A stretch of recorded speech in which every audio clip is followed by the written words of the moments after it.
Welcome. My name is Corinne McGilvery-King, and I'm with MQO Research, the consulting company that has been commissioned to conduct the public consultations. Presenters today are providing results of a feasibility study for twinning or expanding 8 sections of Series 1-800 highways in Nova Scotia sooner than would otherwise be possible given current annual budgets.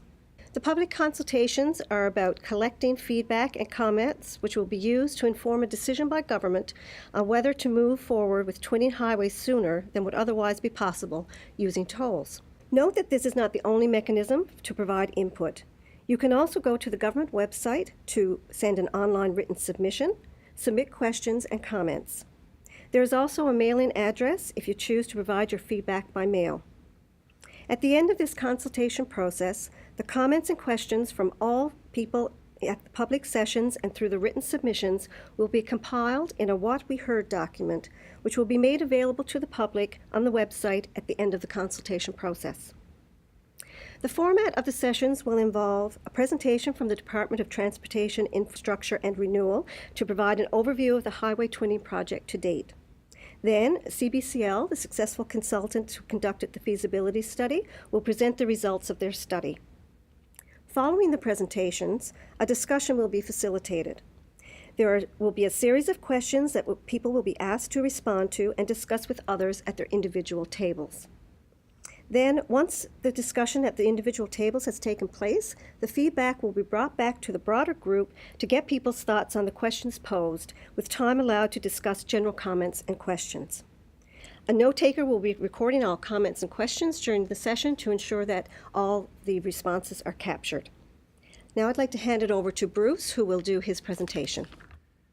Thank you for the opportunity to provide a brief overview of the current situation in Nova Scotia regarding major highway construction. I hope it will provide some context for the results of the feasibility study, which will be presented to you in a few minutes. The Nova Scotia Department of Transportation and Infrastructure Renewal maintains over 23,000 kilometers of roads, as well as 4,100 bridges and structures. For a small province of less than 1 million people, this is substantial. To give you an idea of how big the system is, 23,000 kilometers of road would be the same distance to drive from Halifax to Vancouver 4 times. In Nova Scotia, the majority of the roads, almost 90%, are owned and maintained by the provincial government.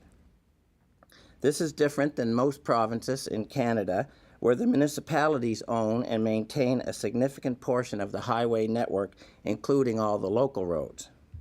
For example, Ontario maintains 16,500 kilometers of roads and 3,000 bridges. That represents only about 10% of all roads in Ontario, whereas I mentioned in Nova Scotia, the provincial government maintains almost 90% of the roads. Here in Nova Scotia, we also have some of the oldest infrastructure in the country. We still have close to 200 bridges, which were built after Confederation in the late 1800s, that are still in service today.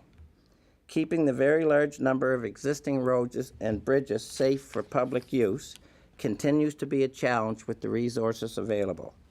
Funding brand new twinned highways in addition to maintaining our existing highways is also a challenge. This chart shows a breakdown of provincial highway spending versus revenue for the current fiscal year.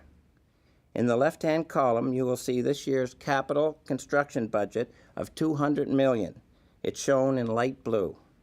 Then, as you see in the dark blue below it, there's $197 million for maintenance and operation. This includes summer maintenance as well as winter snow and ice control.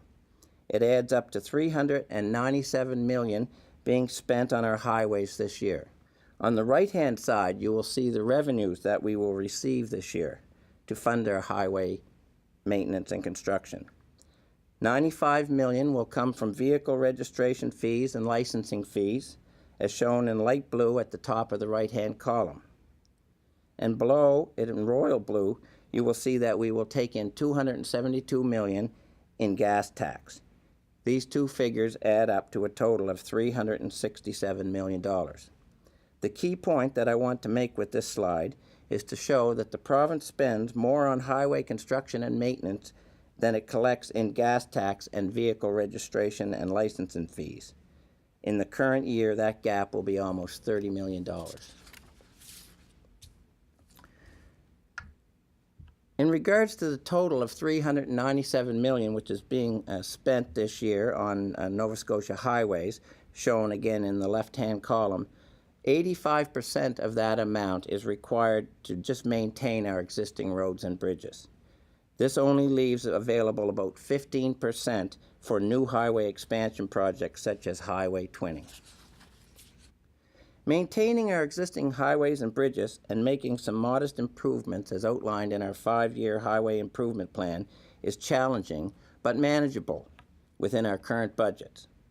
The estimated cost of the current highway expansion projects under consideration is $400 million over the next 5 to 6 years, and these are noted in red on the map of the province on the left-hand side of the slide. This past year, in fact, we opened a number of major 100 Series projects, including Highway 104 Antigonish from Beach Hill Road to Taylor's Road, Highway 103 from Broad River to Port Joli, as well as Highway 125 from Sydney River to Grand Lake Road in the Sydney area. The department remains committed to continue twinning highways in the future, but the amount of time it takes to complete a project is significantly influenced by the level of funding that we have available in any given year. For example, the 16-kilometer Highway 104 Antigonish project that opened this past fall took close to 20 years to complete. In addition to maintaining our existing highways and completing some upgrading under the 5-year highway improvement plan, the department continues to focus on safety as well as the reduction of highway collisions. We have undertaken a number of other initiatives over the past few years. These would include completing safety studies on Highway 101, 103, 104, and now another study is currently underway on Highway 105. Installation of shoulder and centerline rumble strips on many sections of our 100 Series highway. We've been widening our paved shoulders, putting up new signage, improved guardrail systems on our 100 Series highway, as well as resurfacing rutted sections of our high-speed highways.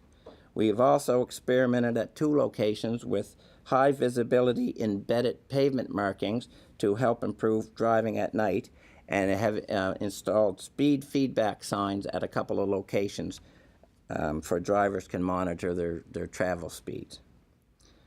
Over the past 5 years, we have seen a 47% reduction in highway fatalities. There were 83 in 2012. There were 47 in 2016. However, we all know that even one fatality is one fatality too many. There continues to be a lot of public attention on a number of sections of Nova Scotia 100 Series highways due to safety concerns or growing congestion issues. These sections and projects are shown in red on the map on the right-hand side of the slide. These sections were either brought to our attention by the general public or through our own safety studies and planning activities.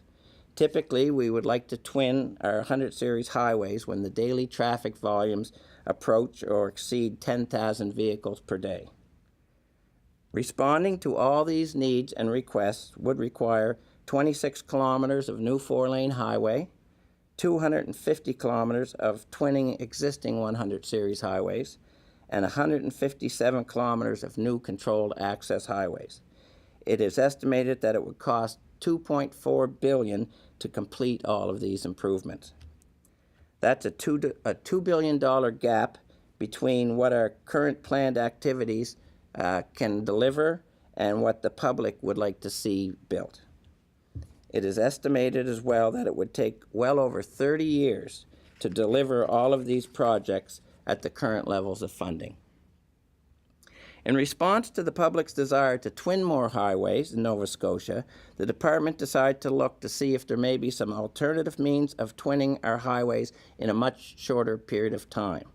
In the fall of 2015, we engaged CBCL to conduct a feasibility study on twinning highways using highway tolls to partially fund the cost of the initial construction and the long-term maintenance on 8 sections of 100 Series highways. I will now turn the meeting over to Audrey Muir from CBCL, who will present the major findings from the recently completed feasibility study. Thank you. Thank you, Bruce. I'm here today to present a summary of the work we've undertaken during the detailed feasibility study. The overall basis for the study is that the province is examining the feasibility of twinning 300 kilometres of our 100 series highways. Due to the scale of the project, it could be delivered via a partnership approach and include tolling on highway sections. This would result in these twinned highways being available decades earlier than could be achieved using conventional approaches. 8 highway corridors were identified by the province to be examined as part of the study. You can see that the highway sections, shown in red, are spread across the province and include 2 sections on Highway 101, 1 section on Highway 103, 4 sections on Highway 104, and 1 on Highway 107. On the right-hand side of the screen, you can see the corridor descriptions and lengths. We'll go through each corridor in a little more detail later in the presentation. We were asked to undertake a number of key tasks during the study. These included to examine the reductions in the number of collisions, so looking at safety, to undertake an initial examination of environmental constraints, to estimate the cost to build the twinned highways, to calculate the revenue generated by future tolls, to calculate and compare the range of tolls required to fund the twinned highways, and to undertake a matrix assessment of each corridor. We'll now go through some of the key tasks in more detail, starting with safety. Historic collision data was reviewed for each of the 8 corridors over a 5-year period from 2010 to 2014. As has been well documented in the press, Highway 103 and sections of Highway 104, as well as others, have a higher number of collisions, in particular fatal accidents. It's worth remembering that each section is a different length. As you can see from the chart, the collisions have been classified by severity, property damage only, injury and fatal. A key driver for the public and the province is to improve road safety on all highway sections, and this can be achieved by constructing twinned highways. This chart shows the estimated reduction in the number of collisions going from the existing 2-lane highways, shown in blue bars, to the 4-lane twinned highways, shown in green bars. As you can see, there are significant reductions in a single year, with up to 21 collisions being potentially avoided on Highway 103 and up to 16 collisions reduced on Highway 104. The key reductions in collisions come from eliminating head-on collisions and from controlling access to the highways at interchanges. In addition to collision reduction benefits, the proposed new highways also offer travel distance and travel time cost savings, resulting from higher posted and operating speeds and shorter lengths. To estimate the potential economic benefits due to travel cost savings, the length and travel times of the proposed twinned highways were compared to the existing subject corridors and to other competing roads. The table on the right side of the slide shows the approximate one-way time savings in minutes using the proposed new highways. For example, on Corridor 4, the time savings are estimated to be 3 minutes one way. On Corridor 3, the estimated travel time savings are 9 minutes one way. Class C construction cost estimates were developed using preliminary highway alignments. Cost estimating spreadsheets were created for each highway corridor. Cost and quantity units were based on a review of historical data provided by the province. An estimate of the number of structures was included, as were estimated costs for land and wetland compensation. As you can see, the cost estimates range from approximately $87 million for the shortest section to $491 million for the longest corridor. Looking at the total estimated cost of $2.2 billion, this is not an insignificant undertaking for the province. These are, of course, construction estimates, which will be refined as the project progresses. We'll run through each of the highway corridors now to highlight some of the key details. The first corridor is on Highway 101 and runs between 3 Mile Plains and Falmouth, shown in red. The estimated cost of constructing this twinned highway is $131.6 million. The length of this corridor is relatively short compared to others at 10.8 kilometres. This section is a bit more complex in that there are 4 interchanges and environmental constraints due to the Windsor Causeway, and this feature increased the cost. For comparison of each corridor, we've shown the traffic volume on each section. The average traffic volume on Corridor 1 is 14,000 vehicles per day. These are two-way traffic volumes. We used a toll rate of 6 cents and 10 cents per kilometre to estimate a range of tolls which we developed as a result of the willingness to pay survey, which I'll explain a little later. The possible toll range that users could pay for using this section of highway, one way, could range from 65 cents to $1.08. Corridor 2 runs between Hortonville and Coldbrook, and at 23.7 kilometres is twice as long as Corridor 1. It is estimated to cost $168.5 million to construct, and daily traffic volumes on this section are around 12,000 vehicles on average. On this section, we will be modifying 4 interchanges, including large retaining walls. Possible toll range users could pay for this section could range from $1.42 to $2.37. Corridor 3 on the Highway 103 is our second longest section at 68.1 kilometres. This section runs between Tantallon and Bridgewater.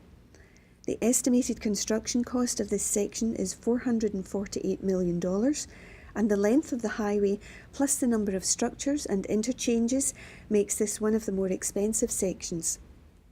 In the first 16 kilometres or so, we would have to deal with a significant amount of bedrock. The average daily traffic volumes range from 8,500 vehicles to 10,500 vehicles, depending on the location along the highway. The possible toll range could be between $4.08 and $6.81. Corridor 4 is the first of the 4 sections on Highway 104. It runs between Sutherland River and Antigonish and is 37.8 kilometres long. The estimated construction cost is $285 million, which includes a realignment of the existing Marshy Hope section. This would also twin the area around Barneys River, which, as we know, has been in the news. For comparison, the average traffic is 8,000 vehicles on this section. The possible toll range for this section could be between $2.27 and $3.78. Corridor 5, also on the Highway 104, runs between Taylor's Road and Ald's Cove. This section is 39.5 kilometres long. The estimated construction cost is $279.2 million, and the average traffic volume is again around 8,000 vehicles. This section would complete the twinned highway to the Cansell Causeway. Possible toll ranges go between $2.37 and $3.95. Corridor 6 on Highway 104 is our shortest section at 7 kilometres and runs between Port Hastings and Port Hawkesbury. The estimated construction cost for this section is $87.1 million. The weighted average daily traffic volume is 8,000 vehicles. This section will provide a twinned high-speed 100 series highway between Port Hastings on Highway 105 and Port Hawkesbury at Trunk 4. The possible toll range that users could pay for using this section of highway could range from 42 cents to 84 cents due to the short length. The last section on Highway 104 is between St Peters and Sydney. This is our longest corridor at 83.9 kilometres. The estimated construction cost is $491 million, and this is also our most expensive corridor as it involves completely new 2-lane controlled access highway construction and does not twin an existing highway. There are 7 interchanges included in the cost estimate, as well as taking account of challenging topography. This section runs parallel to Trunk 4 along the Brador Lakes. The average traffic volumes are much lower on this section, as you'll see, ranging from 2,000 to 3,500 vehicles per day. The possible toll range that users could pay for this section of highway could range from $5.03 to $21.81. The reason for this being that the range is so broad here because of the low traffic volumes and high costs for this section. Our last corridor is on Highway 107 between Porters Lake and Duke Street in the Lower Sackville, Bedford area. The length of this corridor is 33.3 kilometres. The estimated construction cost is $331.6 million, which includes new sections of highway to bypass Main Street between Lake Loon and Preston and a complex interchange arrangement. This section will provide a 100 series connection between the Eastern Shore and the Lower Sackville Bedford area. The traffic volumes are higher here, between 8,500 vehicles and 15,000 vehicles on an average day. The possible toll range that users could pay could be between $2 and $3.33. As part of the study, we estimated the project revenue generated by tolls of the new highways. Firstly, we estimated the traffic volumes for each corridor in 5-year increments over the anticipated 30-year life of the project. Secondly, we estimated future revenues using a range of tolls between 6 cents and 10 cents per kilometre of highway. This was based on the results of an initial willingness to pay survey, which I'll explain now. This slide explains the willingness to pay survey that was undertaken to support the range of toll rates used in our analysis.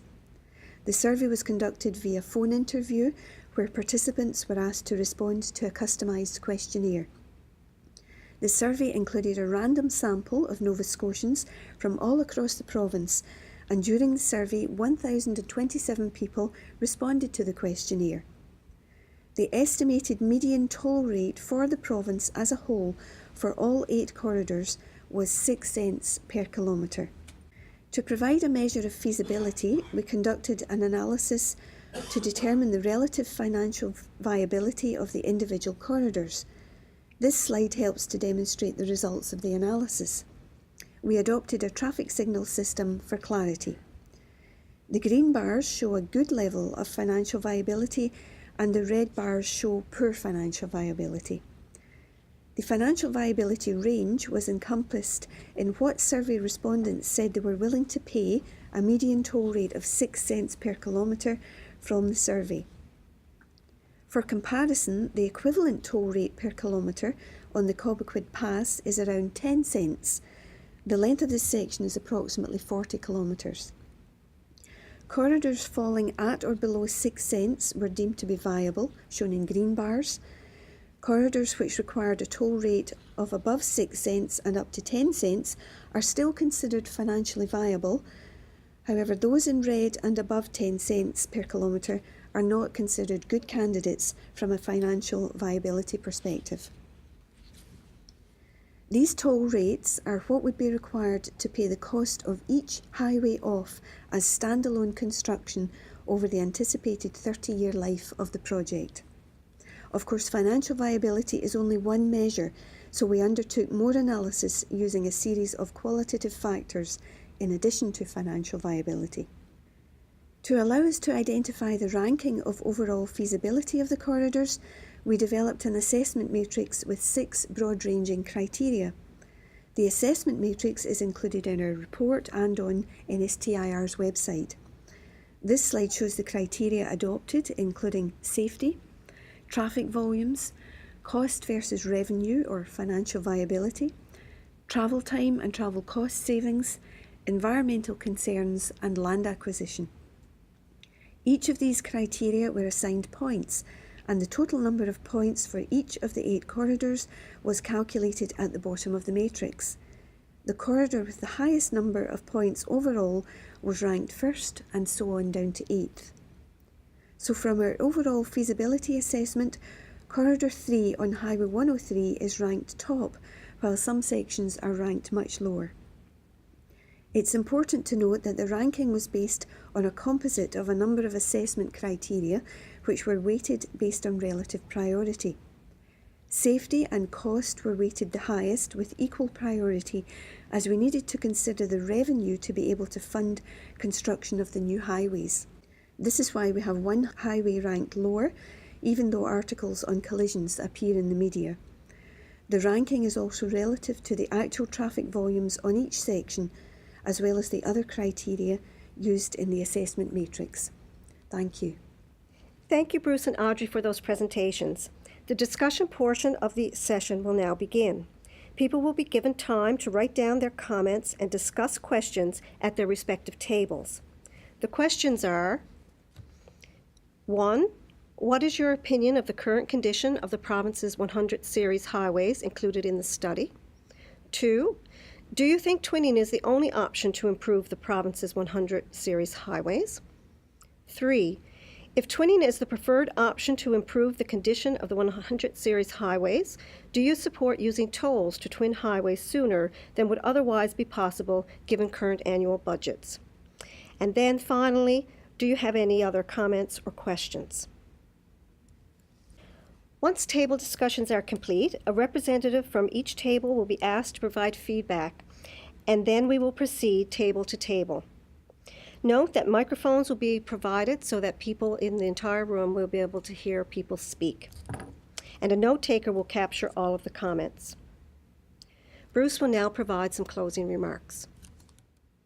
I'd like to take this opportunity to thank you for viewing these presentations. A project of this size is a very big decision for Nova Scotia, and it's important that we hear from as many people as possible. The next steps in the process will be for us to complete 12 public meetings across the province, close to the sections that are being considered in the study. We also have a website set up and a Twitter account, and we have a mail address where people can put written submissions into. And we're going to compile all that information into a document that we're going to call What We Heard. And this document will be put together and it will be made public as well, so everyone will know the comments and the input from everybody around the province. After that's completed, government will be presented with this information and will have the opportunity to carefully review and consider all those comments.